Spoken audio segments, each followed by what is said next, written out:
surat Yohanes yang pertama hari ini ya.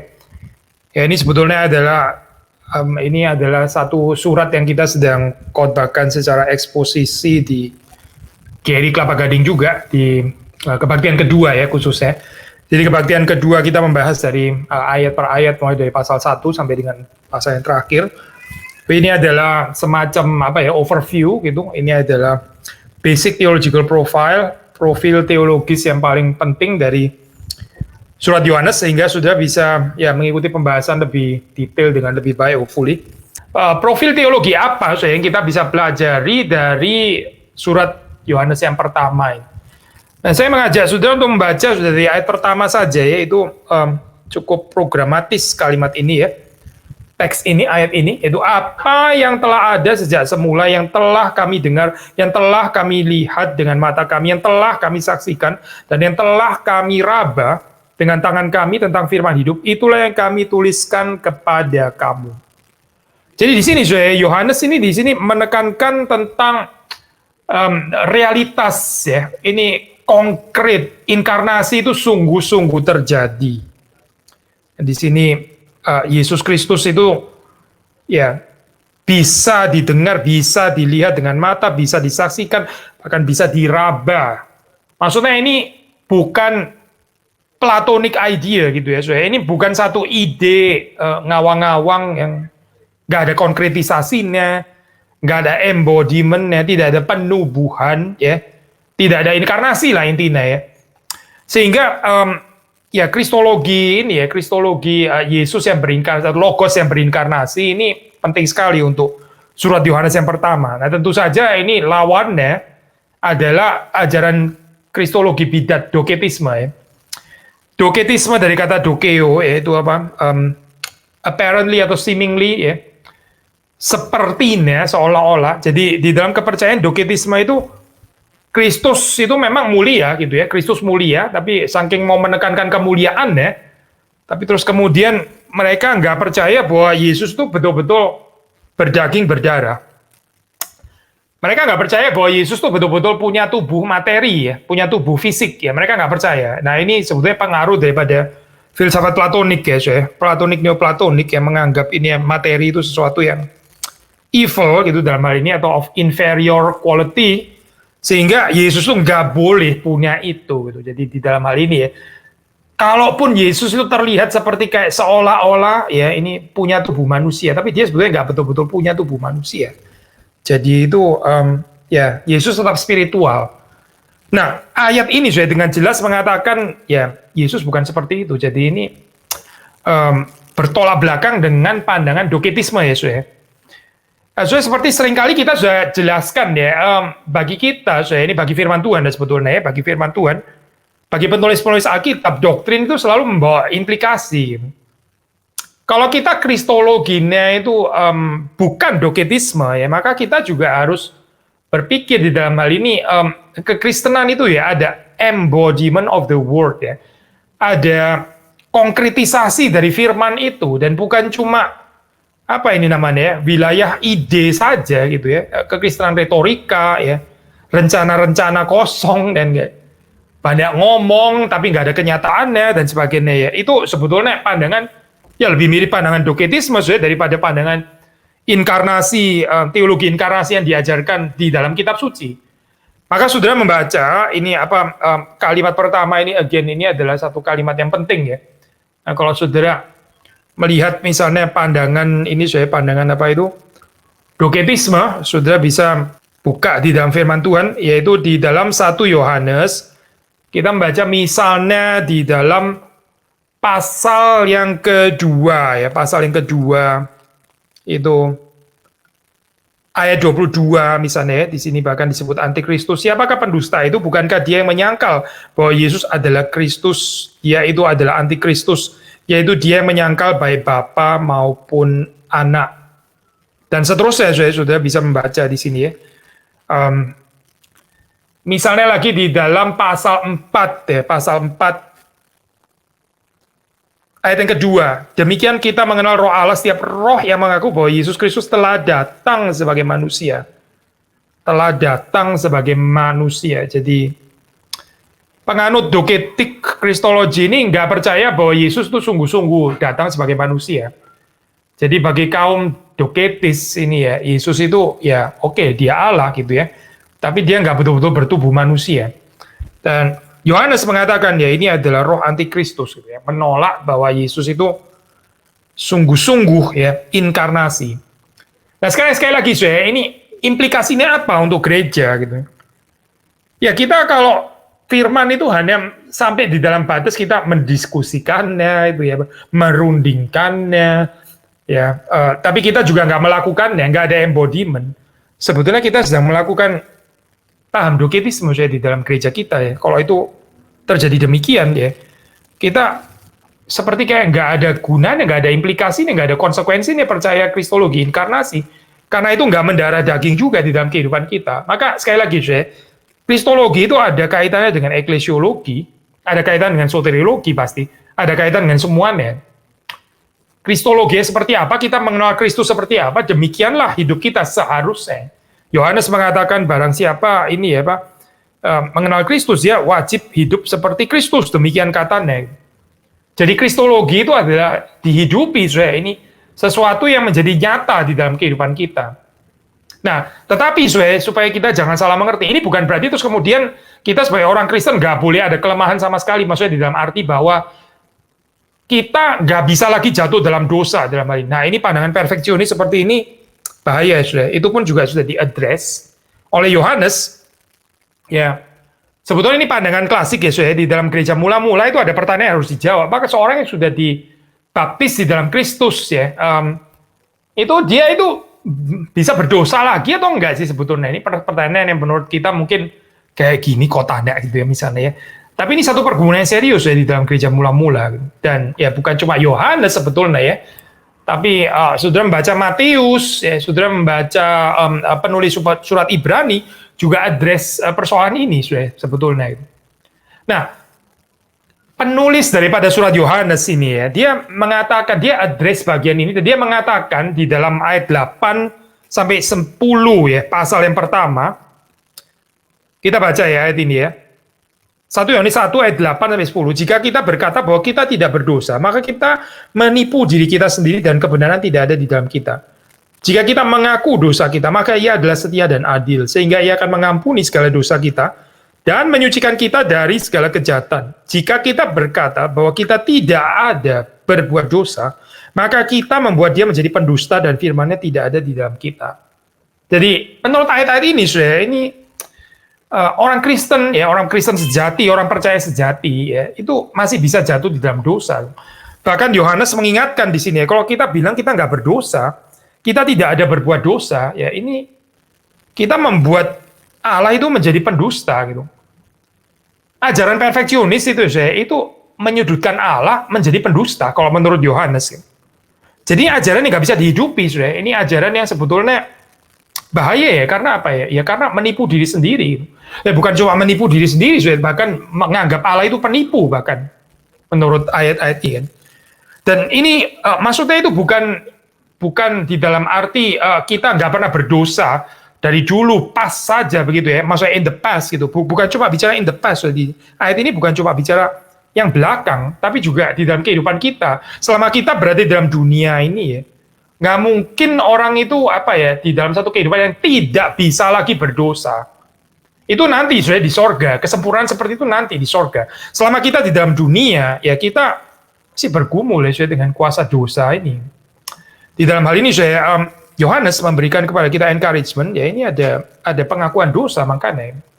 Nah di sini menjadi penting ini kalau kita nggak menghidupi paham spiritualitas perfeksionisme ya maka apa ya maka kita ini harusnya realitanya embodimentnya itu harusnya adalah ya kita ini ada praktek pengakuan dosa di dalam kehidupan kita.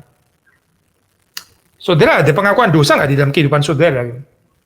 Lalu ya berapa frequent Kadang-kadang orang bisa takut mengaku dosa, memang bisa jadi ada ekstrem yang lain.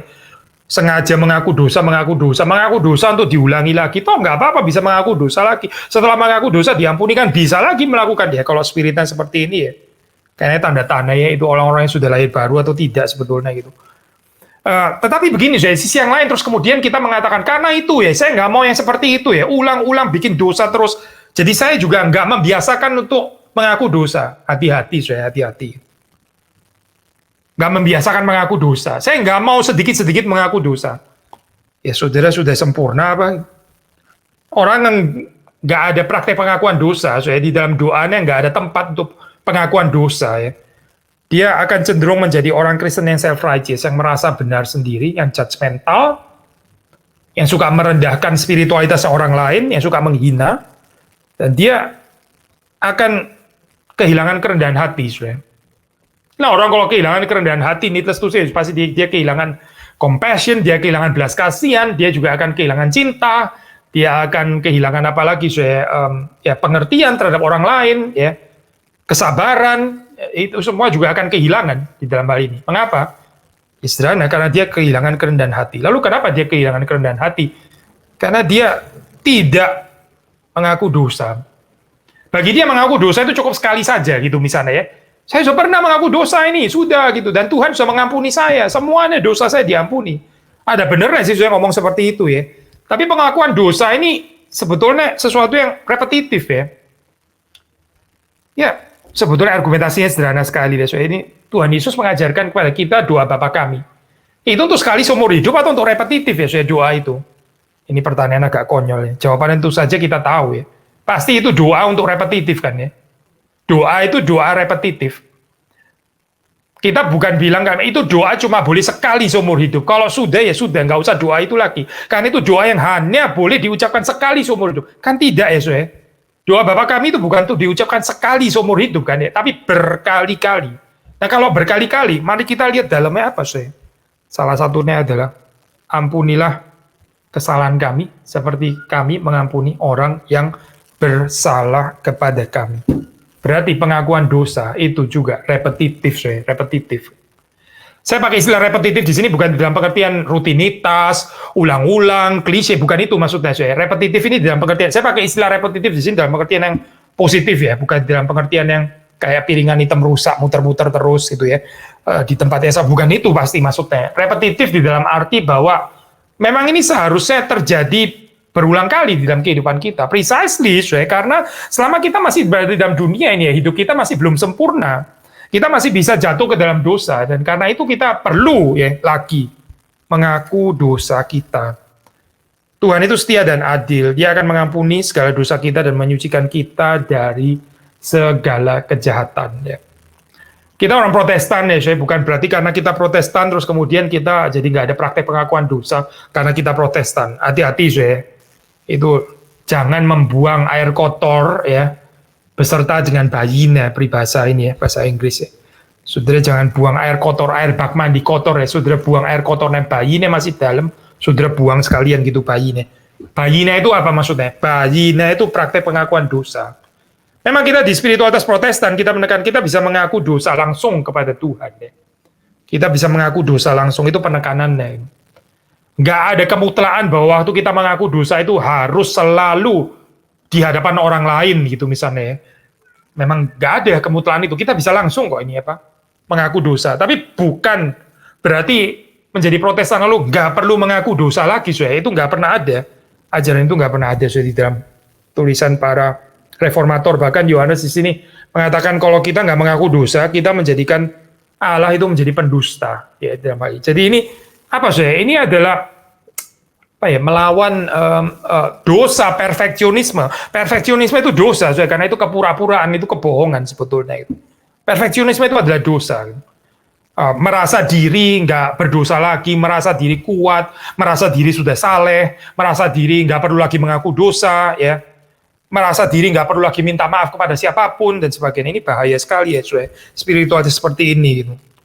Spiritualitas yang justru ini adalah spiritualitas sangat membutuhkan pengampunan dosa, sangat membutuhkan pertobatan. Nah, sudah membaca ini apa? Jadi Yohanes di sini ya, dia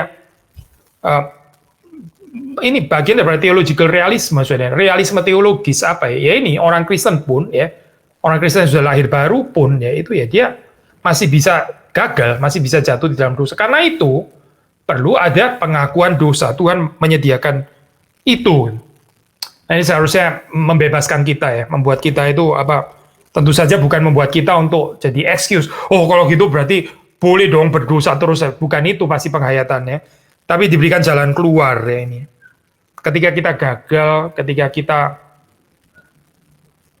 tidak taat kepada Tuhan, ya kita mengaku dosa, lalu Tuhan menyediakan pengampunan sehingga kehidupan kita itu boleh terus-menerus diperbaharui ya. Di dalam pasal 2 ya, di situ dikatakan Yesus Kristus itu adalah pengantara pada Bapa ya. Saya baca ya dari ayat 1 ya. Anak-anakku, hal ini kutuliskan kepadamu supaya kamu jangan berbuat dosa. Supaya kamu jangan berbuat dosa. Jelas ya, bukan kutuliskan kepadamu supaya kamu jangan takut berbuat dosa. Berbuat dosa lah nggak apa-apa, toh ada pengampun. Bukan ya. Yohanes nggak pernah mengajar seperti itu. Dia bilang supaya kamu jangan berbuat dosa. Namun jika seorang berbuat dosa, kita mempunyai seorang pengantara pada Bapa, yaitu Yesus Kristus yang adil. Yesus itu adalah pengantara, khusus saya dalam hal ini ya, pengantara antara kita yang berdosa dengan Bapa yang Maha Kudus, Maha Suci itu. Yesus adalah pengantaranya. Jangan kita membuat apa ini ya, Yesus itu sia-sia dengan mengatakan bahwa kita nggak perlu pengantaraan ya, karena apa ya? Karena kita sudah selesai dengan dosa dan saya nggak berdosa lagi. Hati-hati ya saya ini apa menghidupi kehidupan sok kuat yang seperti itu, karena itu bukan ajaran Kristen. Nah, kita teruskan saya ini jadi kita membaca di sini Yesus Kristus dikatakan dia adalah pengantara ya, pengantara. Dia ayat 2 dikatakan dia adalah pendamaian untuk segala dosa kita. Dia adalah pendamaian untuk segala dosa kita. Bukan untuk dosa kita saja, tapi juga untuk dosa seluruh dunia. Ya.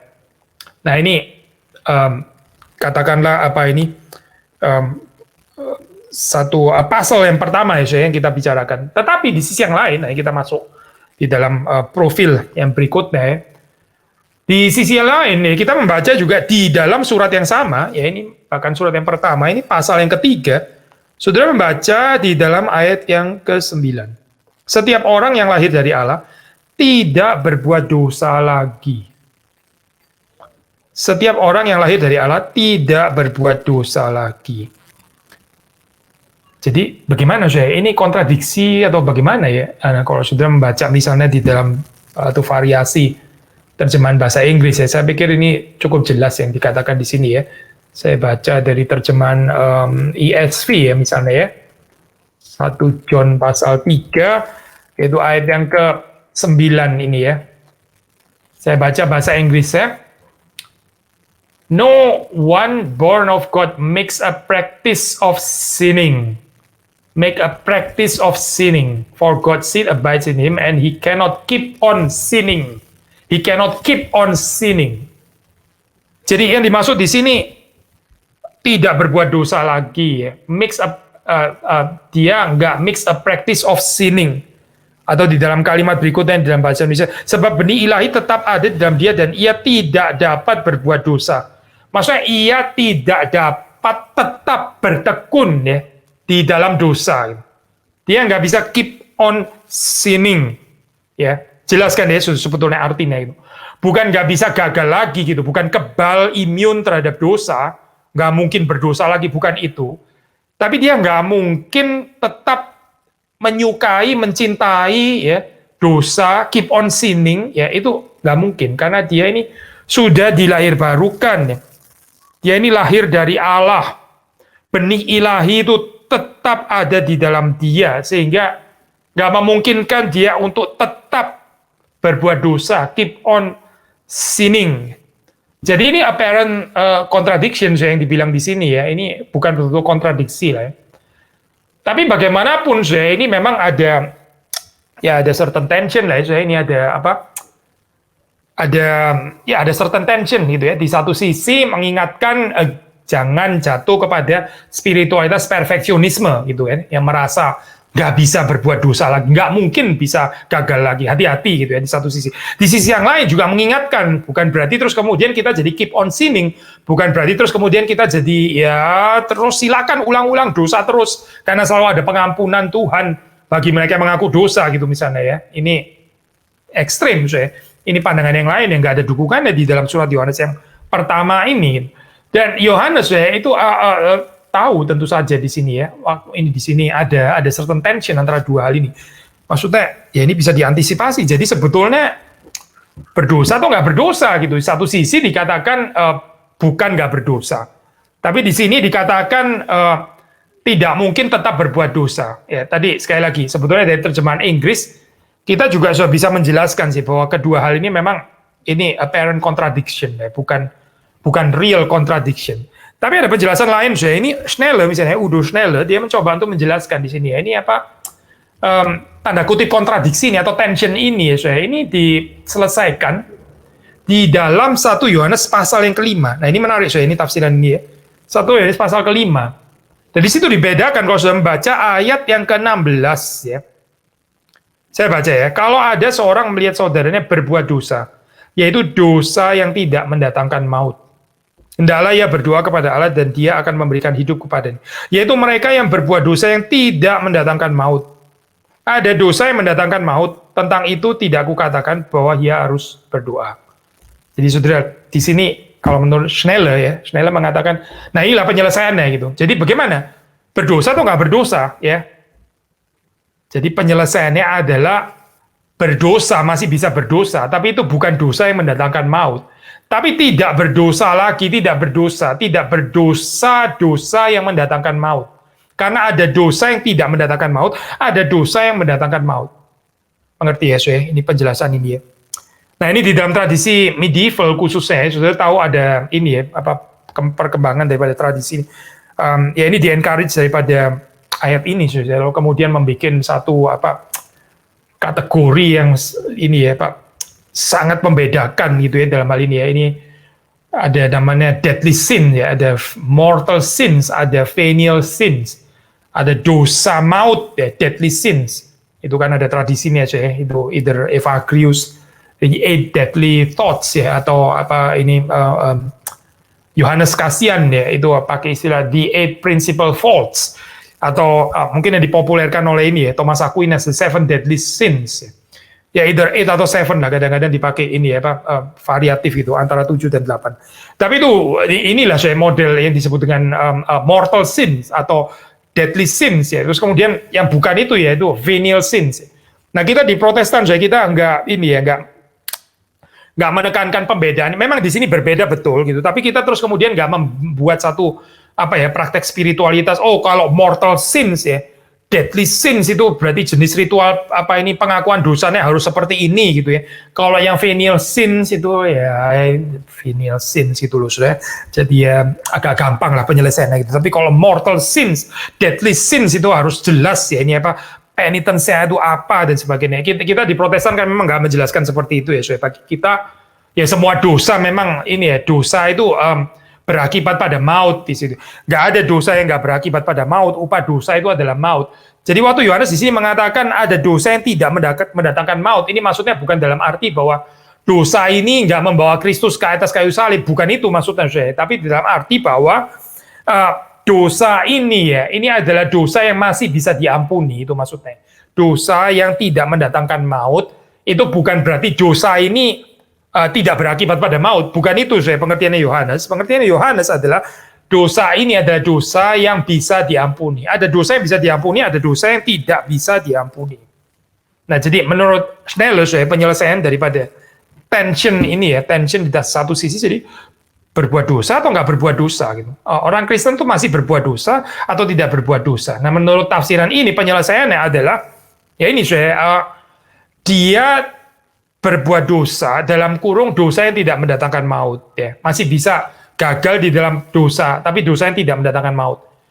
Nah, tapi dia tidak berbuat dosa lagi, yaitu dosa yang mendatangkan maut. Dia tidak berbuat dosa itu lagi karena dia mendapatkan benih ilahi yang dari atas. Either way lah, either saudara pakai tafsirannya Schneller atau di tafsiran yang sebelumnya. Yang pertama ya, yaitu tafsiran dengan melihat misalnya variasi versi terjemahan bahasa Inggris ya. Saya pikir cukup jelas ya, apa artinya on sinning itu maksudnya bukan di dalam pengertian nggak bisa gagal jatuh di dalam dosa lagi, bukan. Tapi dia tidak keep on sinning, dia tidak terus-menerus ya berbuat dosa ya. Orang yang terus-menerus berbuat dosa, mencintai dosa ya, nggak rela berpisah dengan dosa ya, sayang kalau nggak berbuat dosa ya, sepertinya dia memang adalah orang yang belum lahir baru gitu. Orang yang sudah lahir baru nggak mungkin bisa menikmati dosa terus-menerus seperti itu, saya itu sesuatu yang kontradiktif indeed ya di dalam hal ini.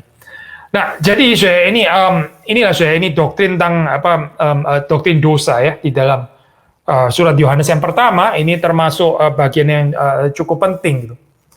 Nah, jadi saya ini bagi Yohanes ya, waktu dia address bagian itu saja, ini adalah dia membicarakan keadaan jemaat yang dia layani ya. Jadi di surat-surat ini kan ada addresses ya, ada ada adresan yang dituju oleh surat ini ya. Jadi ini jemaatnya Yohanes, ada pergumulan ini memang, sehingga secara pastoral kemudian Yohanes address atau menjelaskan ya tentang doktrin dosa ini ya. Jadi bukan cuma untuk kepentingan pembahasan teologi semata, pembahasan doktrinal gitu, tapi karena memang ada realita yang sedang terjadi di dalam dalam jemaat ya.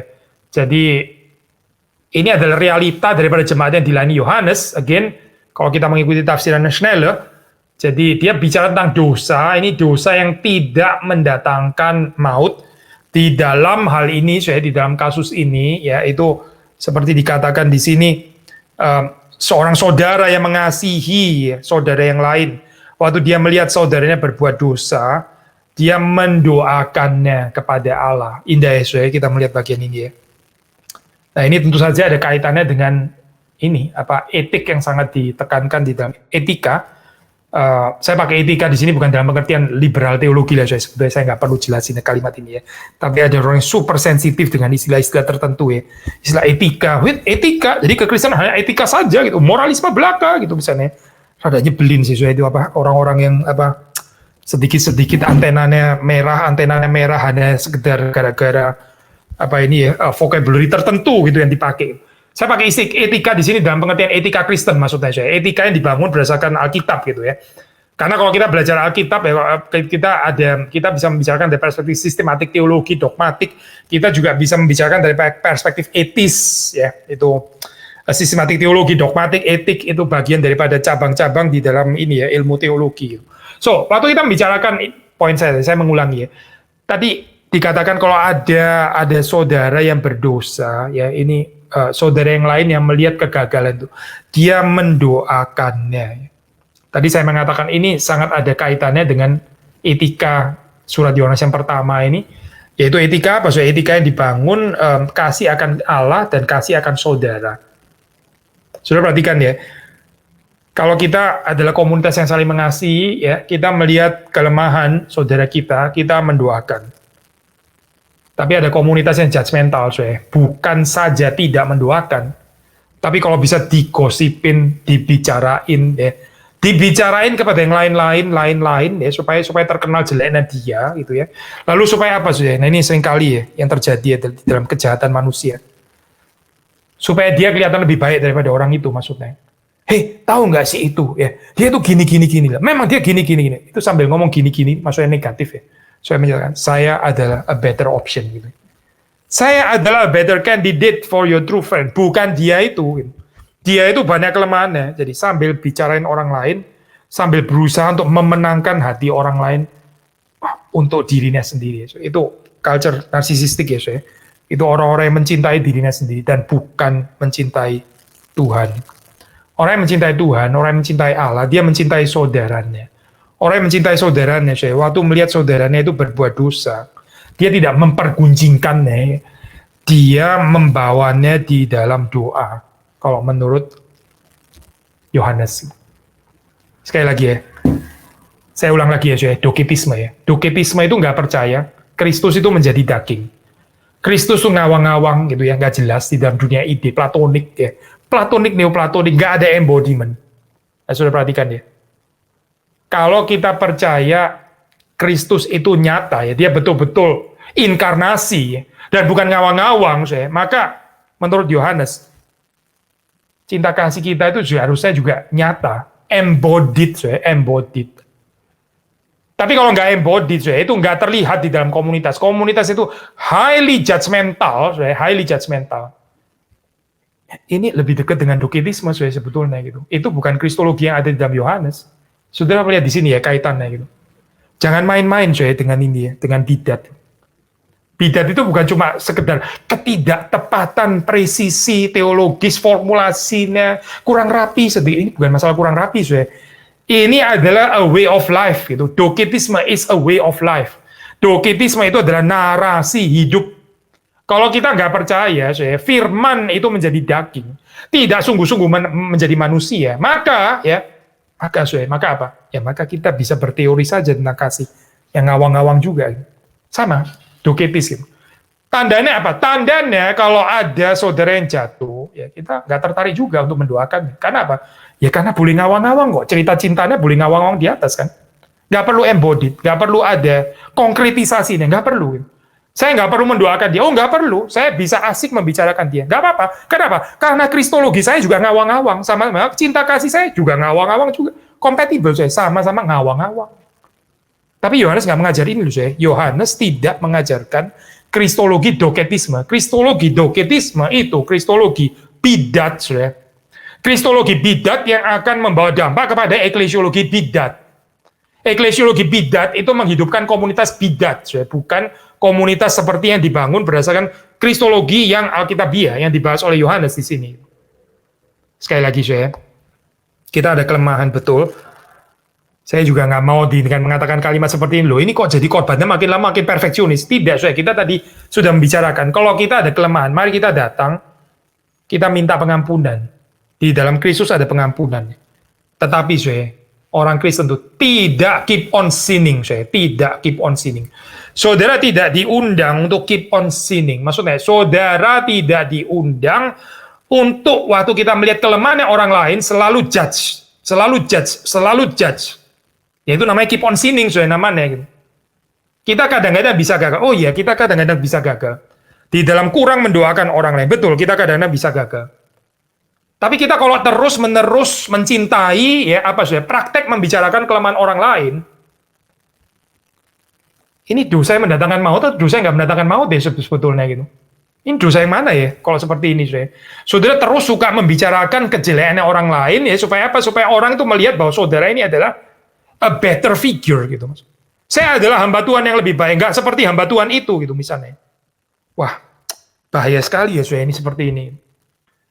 Sebetulnya motivasinya mungkin bukan cuma sekedar mau menjatuhkan orang lain, tapi meninggikan diri sendiri itu loh, Keep on sinning di dalam cara seperti ini, Tidak ada pertobatan di dalam kehidupannya. Hati-hati Itu bukan kristologi yang kita percaya. Kristologi yang kita percaya itu bukan doketisme. Dan karena kita percaya kristologi yang Yesus berinkarnasi, Logos itu berinkarnasi, maka implikasi deh sekali lagi kalau kita melihat saudara kita berbuat dosa yang tidak mendatangkan maut, kita berdoa kepada Allah. Kita mendoakan dia.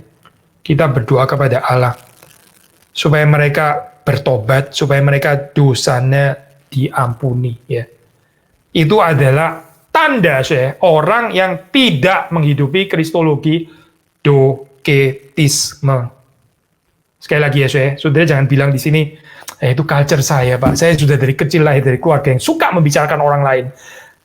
Keluarga saya itu sudah dari kecil, saya itu suka sekali sebelum tidur kita punya ritual keluarga, membicarakan tetangga-tetangga sebelum kita tidur. Walah. Lalu kemudian ini sudah culture mendarah daging, Pak, gitu Karena sudah dari kecil saya dididik seperti ini gitu. Saya terlahir di dalam gosip gitu misalnya, terlahir di dalam situasi gosip. Lalu saudara bilang, ini sudah kebudayaan, memang sudah kayak begini. Nggak bisa nggak lagi, sudah nggak bisa keluar daripada sini. Ya Kristus membebaskan kita dari sana, Kristus akan mengeluarkan kita daripada kehidupan yang sia-sia seperti itu. Lalu, apa artinya, kalau kita percaya Yesus itu sungguh-sungguh adalah Logos yang berinkarnasi, menjadi manusia, menjadi daging. Artinya, firman Tuhan itu juga seharusnya menjadi daging. Ada konkretisasi, ada embodiment, di dalam kehidupan saudara dan saya. Dan itu kan ternyata di dalam kehidupan komunitas Komunitas kita ini akan terlihat ini doketis atau bukan gitu. Ada komunitas doketis sebetulnya gitu. Persekutuan ngawang-ngawang, nggak ada konkretisasinya, nggak ada. Cuma ide bersekutu saja gitu. Ide persekutuan, merely ide, platonic idea, bukan konkretisasi yang betul-betul menjadi daging, kalau boleh pakai istilah ini ya. Ada embodiment saya. Ini penting sekali ya untuk surat Yohanes ini. Lalu kita lanjutkan saya. Jadi tadi kita mengatakan ya mendoakan saudara yang gagal, yang jatuh. Itu sangat ada kaitannya dengan ini ya, theology of love ya. Ini Johannine writings kan memang sangat mendominasi ya ini apa? Theology of love ya. Jadi saudara membaca di sini apa ini etika daripada surat Yohanes ini ya, sangat driven by love of God and love of neighbors ya. Love of brothers and sisters dalam hal ini ya. Kasih akan Allah dan kasih akan saudara-saudara. Nah ini penting ya saya. Jadi bagi Yohanes itu ternyata ya itu dinyatakan, disaksikan di dalam bagaimana kehidupan sosial kita terhadap saudara kita ya. 3 ayat 17 ya, pasal 3 ya, kita membaca pasal 3 ayat 17 ya. Ayat 17, ayat 18, barang siapa mempunyai harta duniawi dan melihat saudaranya menderita kekurangan, tetapi menutup pintu hatinya terhadap saudaranya itu, bagaimanakah kasih Allah dapat tetap di dalam dirinya? Anak-anakku, marilah kita mengasihi bukan dengan perkataan atau dengan lidah, tetapi dengan perbuatan dan dalam kebenaran. Saudara perhatikan ya, ini di dalam hal ini ya kita sudah pernah membahas ya Yakobus. Ini mirip sekali dengan Yakobus ya, ini apa? Yohanes ya. Konkretisasi cinta ya, ini termasuk juga dengan membagi harta.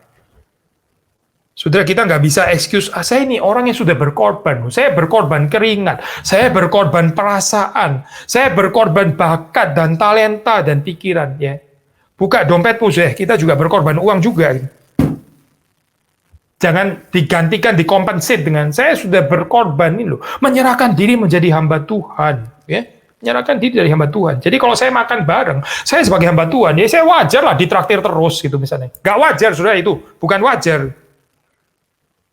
Orang yang nggak bisa berkorban di dalam keuangannya, saya, orang yang terus-menerus menerima ya dalam harta, lalu terus dia bilang kompensasi, tapi saya sudah berkorban dalam hal yang lain ya, saya. Ini gak sesuai dengan apa yang diajarkan dalam surat Yohanes. Gak sesuai, saudara. Sebetulnya saya harta itu yang paling sederhana sebetulnya gitu. Sebelum kita ngomongin yang lain, sebelum saudara bicara tentang korban perasaan lah, tentang korban waktu lah, korban ini, korban harta ini loh saya korban harta. Ini yang paling sederhana, takaran yang paling rendah sebetulnya. Kalau bagian ini kita gagal, ya, kalau bagian ini kita pelit, kalau bagian ini kita tetap mau utuh dan nggak mau dipecah-pecahkan, ya kayaknya kita lebih penganut doketik kristologi itu tadi. Doketik kristologi. Sekali lagi ya, saya. Ini bagi Yohanes ya, doketik kristologi ini sangat ada implikasinya, bukan cuma ini bukan cuma urusan presisi teologis ya. Kalau presisi teologis skolastik gini ya, sekedar proposisi belaka gitu ya. Jangan sampai salah gitu misalnya ya. Jadi satu pribadi, dua natur, jangan keliru loh. Jangan ngomong satu natur, dua pribadi loh, sesat loh ya. Jangan salah, 3 pribadi, 1 substans ya. Allah Tritunggal itu 1 substansa, 3 pribadinya, jangan ketukar loh. Jangan bilang 1 pribadi, 3 substans. Bidat loh gitu misalnya ya. Tapi cuma main di dalam formula-formula doang. Bagi Alkitab, saudara, ini bukan formula-formula saja gitu. Ini adalah way of life sebetulnya gitu. Doketik kristologi itu, saudara, ini juga bisa dihidupi. Dihidupi dengan cara apa? Ya ini, saudara. Orang yang nggak mau bagi hartanya. That is doketik kristologi. Karena cinta kasihnya boleh di dalam wilayah platonic idea. Ya, boleh di dalam wilayah yang nggak konkret. Yang nggak menjadi daging, nggak harus. Karena doketik kristologi kan, apparently, ya, seemingly, ya. I love you, seemingly, ya. I love you, I apparently love you, apparently, seemingly, tapi nggak sungguh-sungguh saya maksudnya. Jadi apa? Itu ada di dalam hatiku gitu misalnya ya. Di dalam hatiku aku mengasihi engkau, tapi nggak pernah kasih kado saya. Tapi nggak pernah bagi hartanya. Sederhana ya sebetulnya ini apa ayat-ayat ini gitu. Dan saya sudah pernah mengkhotbahkan bagian ini ya. Menarik saya kalau sudah baca dalam kaitan dengan ayat 16 di situ kan. Di situ bicara tentang kasih Kristus ya. Kasih Kristus. Kristus itu telah menyerahkan nyawanya untuk kita. Lalu terus kemudian 16b itu ayat yang menakutkan ya. Di sini dikatakan kita pun wajib menyerahkan nyawa kita untuk saudara-saudara kita. Jadi seperti Kristus menyerahkan nyawanya untuk kita, kita pun nih sebetulnya wajib untuk menyerahkan nyawa kita juga untuk saudara-saudara kita. Tapi surat Yohanes ini theological realisme, ini realisme teologis ya, yaitu gini loh saya, nggak semua orang itu layak jadi martir gitu. Saudara dan saya mungkin nggak diberikan kesempatan oleh Tuhan, kita nggak tentu layak ya untuk menjadi martir. Lalu kalau nggak menjadi martir bagaimana? Gitu? Apa kita nggak bisa mengasihi lagi? Tidak, saudara perhatikan ya. Kalau seandainya kita nggak menjadi martir, ya, nggak sampai menyerahkan nyawa kita untuk saudara-saudara kita, meskipun sebetulnya kita wajib untuk melakukan itu, tapi kalaupun itu tidak terjadi, ya, maka ayat 17 mengatakan, barang siapa mempunyai harta duniawi, melihat saudaranya menderita kekurangan, tetapi menutup pintu hatinya terhadap saudaranya itu. Saudara kita, again ya, nggak semua orang itu diberikan kesempatan, ya, dapat privilege untuk menyaksikan Kristus melalui kematian martir. Nggak tentu itu adalah semua, itu bukan untuk semua orang lah, saudara dan saya nggak tentu ya diberikan privilege itu gitu. Tetapi semua kita ini punya harta duniawi, saudara dan saya punya harta duniawi. Dan di sekeliling kita itu ada saudara yang menderita kekurangan. Khususnya ini kalimat kairos ya. Khususnya sekarang di dalam saat pandemi ini ya. Saudara ada berbagian nggak di dalam kehidupan orang-orang yang kekurangan? Atau saudara, saya sendiri kekurangan, saya yang mestinya ditolong, bukan saya menolong orang lain, justru orang lain harus menolong saya. Orang lain yang harus kasih, ini kalau kita berpikir seperti ini ya, ini orang Kristen yang nggak bertumbuh kayaknya. Sedih ya, orang Kristen yang hanya melihat justru saya yang harus ditolong, justru orang yang mesti kasih bagi harta duniawinya kepada saya. Nggak bertumbuh orang Kristen seperti ini. Orang Kristen yang bertumbuh itu membagi harta duniawinya kepada mereka yang kekurangan. Sekitar kita itu selalu ada yang kekurangan, dan ini adalah ya ini keindahan ya. Inilah kesaksian bahwa kita bukan penganut doketik kristologi. Kalau kita nggak menganut kristologi doketis, kristologi ngawang-ngawang itu ya, yang nggak pernah bisa membagi apa-apa. Karena kasih semuanya boleh teoritis ya. Kalau kita menganut itu, ya sudah, memang nggak perlu bagi. Doketik kok soalnya gitu. Tetapi kalau kita bilang itu bidat, ya, ini adalah ajaran sesat, maka yang benar itu apa? Yang benar itu ya ini. Barang siapa mempunyai harta duniawi, melihat saudaranya menderita kekurangan, jangan menutup pintu hatinya terhadap saudaranya itu. Karena apa? Karena ada kasih Allah di dalam diri kita, dan kasih ini bukan doketik, kasih ini bukan platonik, ini adalah kasih ya, kasihnya Kristus yang berinkarnasi itu ini yang ada embodiment, yang menjadi daging, dan ini seharusnya terjadi juga di dalam kehidupan komunitas Kristen, komunitas yang tidak judgmental, komunitas yang mendoakan orang-orang yang lemah, komunitas yang membagi harta duniawi bagi mereka yang kekurangan. Ini baru kita mengatakan kita tidak menghidupi doketik kristologi. Jadi jauh daripada sekedar ini ya, Schnelle pakai istilah Gesinnungsethik ya, ini Gesinnungsethik ya, ini istilah yang bahasa Jerman agak susah diterjemahkan ya. Maksudnya gini ini kasih itu bukan cuma kasih yang kita rencanakan, renungkan gitu ya, yang kita contemplate lah atau apa, Gesinnungsethik namanya, etika kontemplasi gitu. Kontemplate gitu ya, tapi terus apa? Nggak melakukan apa-apa gitu, nggak ada konkretisasinya itu. Ya, ini Schnelle bilang ini bukan Gesinnungsethik, bukan. Ini bukan etika kontemplasi belaka gitu, etika renung, rencana gitu ya, teori, bukan. Ini adalah etika yang nyata di dalam kehidupan sehari-hari. Again, kecuali kita memeluk kristologi bidat itu tadi, kristologi doketisme ya sudah. Kalau kita memeluk itu ya memang nggak harus itu. Doktrin itu kalau kita percaya doktrin yang benar ya itu ada tandanya gitu yang menyertai ya. Meskipun sekali lagi ya, ini bukan mengajarkan perfeksionisme. Kita nggak sempurna, betul, kita nggak sempurna. Kita membutuhkan pengampunan Tuhan. Kan Yohanes sudah bilang perlu pengakuan dosa, ada pengampunan dosa di dalam Kristus, betul kan ya? Tetapi ini barang siapa mengenal Allah, ya, barang siapa mengenal Kristus, barang siapa menolak doketik kristologi, dia tidak keep on sinning, dia tidak terus-menerus berbuat dosa, ya, mencintai apa, mencintai ini, mencintai kepelitan, ya, mencintai satu sikap hati yang gak pernah mau bagi, ya, mencintai kehidupan yang selalu judgmental waktu lihat kekurangannya orang lain, ya. Ini orang yang keep on sinning namanya, gitu. Keep on sinning, orang-orang seperti ini. Hati-hati ya, Yohanes memperingatkan, itu dosa yang membawa maut. Dosa yang tidak ada pengampunannya, kalau orang keep on sinning, itu dosa yang nggak ada pengampunannya. Kita bukan bicara perfeksionisme di sini, ya, tapi kita bicara kesetiaan orang, ketekunan orang di dalam berbuat dosa. Nggak ada pengampunannya, katanya Yohanes. Tetapi saudara dan saya bukan orang-orang itu, bukan. Kita bukan itu. Kita adalah orang-orang yang sudah ditebus oleh darah Kristus, dan Tuhan itu nggak mau kita keep on sinning. Meskipun kita nggak sempurna, ya, meskipun kita masih perlu pengampunan dosa dari Kristus. Tapi kita dipanggil untuk menghidupi ini, ya. Kristologi yang benar, kristologi yang ortodoks, kristologi yang alkitabiah, bukan kristologi doketis. Tandanya apa, ya? Dia dua tadi saja, sederhana, ya. Kalau ada saudara yang lemah, ya, bawalah di dalam doa. Kalau ada saudara yang kekurangan, ya, bukalah pintu hatimu, bagikanlah harta duniamu kepada mereka yang kekurangan itu. Sederhana sekali, ini. Sederhana sekali, ya, memang kekristenan sederhana sekali. Yang bikin rumit, yang bikin gak sederhana itu adalah ketidaktaatan kita. Ketidaktaatan saudara dan saya yang bikin kompleks justification untuk nggak melakukan ini dan itu dan ini dan itu, akhirnya jadi rumit sendiri gitu, ya.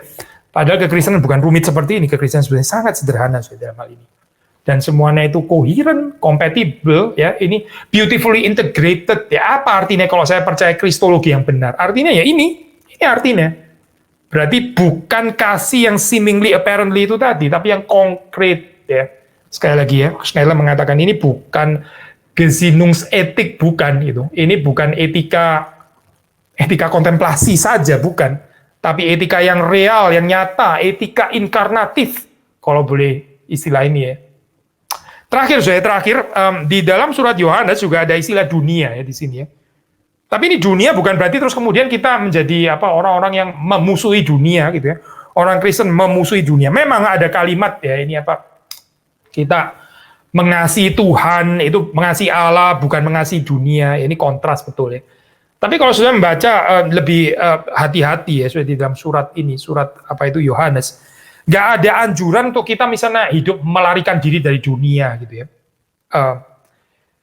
Permusuhan terhadap dunia dalam pengertian seperti itu, ya, itu nggak diadvocate, nggak diajarkan di dalam surat Yohanes. Tetapi, ya, yang kita baca malah Yesus itu dikatakan sebagai dia dikatakan sebagai juru selamat dunia. Misalnya ini, ya, 1 Yohanes pasal yang kedua, kita membaca ayat yang kedua, di situ kan Yesus dikatakan ia adalah pendamaian untuk segala dosa kita, dan bukan untuk dosa kita saja, tetapi juga untuk dosa seluruh kosmos, dosa seluruh dunia, ya. Yesus itu adalah pendamaian untuk dosa seluruh dunia. Di dalam pasal 4, kita membaca juga di dalam pasal 4, kita membaca ayat yang ke-14, ya. Dan kami telah melihat dan bersaksi bahwa Bapa telah mengutus anaknya menjadi juru selamat dunia, ya, ini soter tu kosmu, savior of the world, ya. Jadi Yesus itu disebut sebagai juru selamat dunia. Ya, dunia ini dikasih oleh Tuhan seperti sudah baca dalam Injil Yohanes, ya. Karena begitu besar kasih Allah akan dunia ini, ya. Tapi terus kemudian bagaimana, gitu, ya? Jadi penjelasannya bagaimana dong? Kalau kita bukan memusuhi dunia, itu, ya, ini bukan melarikan diri dari dunia. Yohanes mengatakan iman, itu iman. Nah, di sini teologi iman dari surat Yohanes ini distintif, ya, saudara. Kalau membandingkan dengan iman di dalam teologi Paulus ada perbedaan penekanan, ya. Kalau Paulus membicarakan dengan klasik, ya, ini Galatia, Roma, ya. Faith in Christ, iman kepada Kristus, kontrasnya adalah works of the law, erganomu. Kita sudah pernah bahas, ya, bagian ini, ya, itu kontras, ya. Jadi iman kepada Kristus itu lawan katanya adalah perbuatan-perbuatan Torah, perbuatan-perbuatan Taurat, ya. Nah, tapi di sini saya kalau sudah membaca iman, ya iman ini kalau sudah membaca di dalam 1 Yohanes ya, ayat yang terkenal itu adalah ini ya, kemenangan itu ya, iman kita. Saudara membaca di dalam 1 Yohanes ayat 5 ya. 1 Yohanes 5 ayat 5. Siapakah yang mengalahkan dunia selain daripada dia yang percaya bahwa Yesus adalah anak Allah. Atau ayat 4 ya. Sebab semua yang lahir dari Allah mengalahkan dunia. Dan inilah kemenangan yang mengalahkan dunia, iman kita ya. Jadi ini pakai istilahnya itu bukan precisely yang dipakai oleh Yohanes itu bukan permusuhan, tapi ini dunia itu dikalahkan, direlativisasi itu. Maksudnya begini saya, ini bukan satu panggilan untuk kita membenci dunia, melarikan diri dari dunia ya, apalagi tidak menggarami dunia dan sebagainya. Pasti bukan itu maksud Yohanes. Tapi bahwa dunia itu pose certain threat, itu betul saya. Ada certain ancaman yang ditimbulkan oleh dunia dan ini ya Pak, keinginan daging ya, keinginan mata, keangkuhan hidup dan sebagainya. Nah, ini pose certain threat itu betul, tetapi ya dunia ini bisa dikalahkan ya. Bisa dikalahkan oleh apa? Kemenangan itu yaitu tidak lain tidak bukan adalah iman kita. Jadi saya melihat di sini iman menurut teologi, profil teologi dari surat Yohanes yang pertama, inilah yang membuat seseorang itu dapat menaklukkan dunia ini. Bukan membuang tapi menaklukkan, mengalahkan. Tapi kalau seorang tidak beriman, kalau seorang tidak percaya, kalau dia dikuasai oleh disbelief, ya, kalau dia dikuasai oleh distrust kepada Allah, distrust kepada Kristus, ya sudah dia akan ditelan oleh dunia. Dia akan dikalahkan oleh dunia. Jadi dunia di dalam hal ini ya pose a threat ini memberikan satu ancaman, hidupnya ini akan menjadi hidup yang akan terus ditelan gitu. Ditelan oleh dunia ini ya, dunia yang sementara ini. Tapi dunia di sini bukan merupakan sesuatu yang digambarkan sebagai sesuatu yang terus kita harus menjauhi, membenci dan sebagainya. Again, di dalam bahasa Yohanes itu memang ini ya Pak, kita mesti membacanya itu dengan secara balance ya. Dunia dan bisa digambarkan dengan keinginannya ya membinasakan itu di satu sisi, tapi di sisi yang lain ya dunia ini juga ya the very cosmos ini adalah dunia dicintai Tuhan. Dan Yesus Kristus adalah juru selamat dunia, ini pakai kata yang sama ya, juru selamat of the cosmos ya, juru selamat dunia, savior of the world. Maksudnya di sini Yesus bukan digambarkan sebagai juru selamat orang-orang pilihan gitu misalnya ya. Yang nggak salah sih pasti mengatakan kalimat itu. Yesus Kristus adalah juru selamat orang-orang pilihan, betul. Tapi yang dipakai Yohanes di sini, Yesus itu adalah juru selamat dunia, istilah yang dipakai di sini. Gitu. Kalau Allah begitu mengasihi dunia ini, ya, mengirimkan anak yang tunggal, supaya barang siapa yang percaya kepadanya tidak binasa, melainkan beroleh hidup yang kekal. Ya. Nah, saudara dan saya dipanggil juga bukan untuk menjauhi dunia, ya, memusuhi dunia dan membenci dunia dan sebagainya. Tapi kita dipanggil untuk mengalahkan dunia. Ini istilah yang dipakai oleh Yohanes ya. Mengalahkan dunia. Orang yang hidup beriman kepada Kristus, dia tidak terkalahkan oleh dunia ini. Keberadaannya ya. Karyanya, tindak tanduknya ya, pekerjaannya ya. Itu tidak tidak ditelan habis oleh dunia dan segala keinginannya ini. Sekali lagi ya. Apa yang membedakan? Yang membedakan adalah iman kita. Nah ini nanti saya akan bahas lebih detail ya, ini pas sekali ini hari Minggu ini ya, Minggu ini kan Rabu, nanti Minggu ini saya akan bahas 1 Yohanes 5 ayat 1 sampai 5 ini ya, tentang iman yang mengalahkan dunia ini artinya apa ya. Dan karena ini adalah PA introduksi saja, jadi ini sekedar overview. Tapi harap ya saudara tetap bisa mendapatkan berkat manfaat daripada apa yang kita bahas di sini ya. Jadi ini adalah again poin terakhir ya tentang dunia itu bagaimana Yohanes melihatnya ya. Dunia bukan sesuatu yang terus kita perlu menjauhi, membenci, memusuhi dan sebagainya, tidak. Tapi dunia itu dikalahkan dan kemenangan yang mengalahkan dunia itu adalah tidak lain adalah iman kepada Yesus yang adalah anak Allah. Kiranya Tuhan memberkati kita semua. Mari kita masuk di dalam doa, saudara. Tuhan, kami bersyukur untuk firman Tuhan, dan Tuhan menghidupkan firman-Mu di dalam diri kami, jauhkan kami daripada kristologi doketik, daripada eklesiologi doketik, yang mungkin tanpa kami sadar menguasai kehidupan kami. Tuhan, mengampuni segala kesalahan kami, kekurangan kami, kelemahan kami, dan jadikanlah kami ini orang-orang yang bertumbuh di dalam cinta kasih kepada-Mu, dan kepada saudara-saudara, kepada sesama manusia. Terima kasih Tuhan untuk firman yang boleh terus mengoreksi kami. Kiranya Tuhan memberkati kami semua, khususnya di dalam saat-saat seperti sekarang, di mana banyak orang kekurangan.